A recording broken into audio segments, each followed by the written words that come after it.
Today, I am going to bring you God's word that I titled The Walk of the Anointed. The Walk of the Anointed. When the anointing comes on you, it is not for show.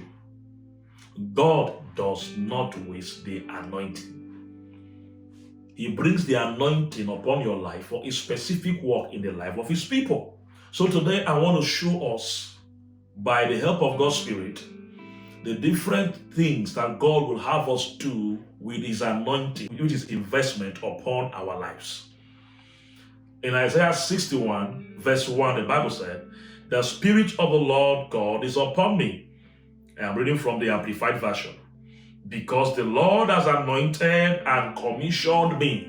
The King James Version says, "The Spirit of the Lord God is upon me because the Lord hath anointed me." Hallelujah. The Lord has anointed. So that anointing is a commissioning. And that commissioning is for a mission. What that means is that the anointed is on a mission. The anointing is not for you to feel good. The anointing is not for you to feel better than other people. The anointing is not for you to feel powerful. The anointing is not for you to be served. The anointing is for a definite purpose. Is to walk with God's people. The first thing he said in verse 1, he said, to bring good news to the humble and afflicted. The first work of the anointed is to bring good news to the afflicted. And before you can bring good news to the afflicted, you must identify the afflicted. The Lord will show you with the help of His Spirit the afflicted you are supposed to help. And then you will identify their particular affliction. Every time this anointing comes on you, I want you to know is to do work.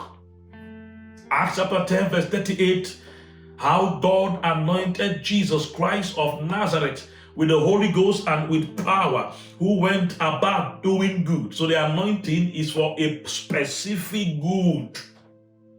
So you identify with the afflicted in the society. Identify with the broken-hearted, with the humble, with the meek, the lowest of the people. We are in a time when the anointed only mingle with people that don't really need them. Those that can give them money. Those that have things to offer. The anointed should not look for who have something to offer. The anointing should be looking for who can I help. How can I help those people with the anointing upon my life? Identify with them. Identify with their pain. The second part said that He has sent me to bind up their wounds. So you are here as a solution. I am here to help you. That's what you are telling them. When others have left you, I am still with you. Others are busy with their own selfish things, but I want to concentrate on you. I am here as a helper from God into your life. I am here not to cause you more pain, but to alleviate your pain. I am here as a solution to your problem. I feel your pain, so that's why I'm here. I am here to give you hope so that you understand that this is not the end of your life. It doesn't matter the method that the devil has brought into your life. I am here to combine with you, to go all the way with you, and to take over your life in such a way that demons, in such a way that the hand of the devil will no longer be seen in your life. I am here to join hands with you, to believe God with you, to stand with you in prayer, to stand with you, to do the necessary so that your affliction can be over. I am here to give you hope by God that this is not the end of the journey of your life. So you identify with them in their situation, genuinely pointing them to Jesus, that Jesus can help them. So the anointing is for a job. It is a commissioning. And this commissioning drives you closer to the afflicted. It drives you closer to the poor. It drives you closer to where there is work for you to do. Glory to God. So today the Lord is asking us as God's children that are anointed, that we should not only go to the place of enjoyment, we should rather become a source of healing to other people. Identify people that are in need. and become a solution to their problem. Become a source of joy to somebody.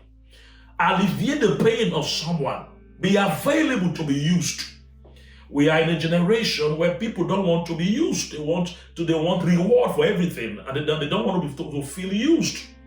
But in case you don't know, you will not succeed as God's anointed if you are not used by God and His people. So as far as the anointing is concerned, the feeling of being used is okay. Allow God and His people to use you, especially the afflicted. So you are bringing them good news. And that good news can be in different form. It can be in prayers. It can be anything. Depending on the situation, the Lord will show you what to do in the mighty name of Jesus.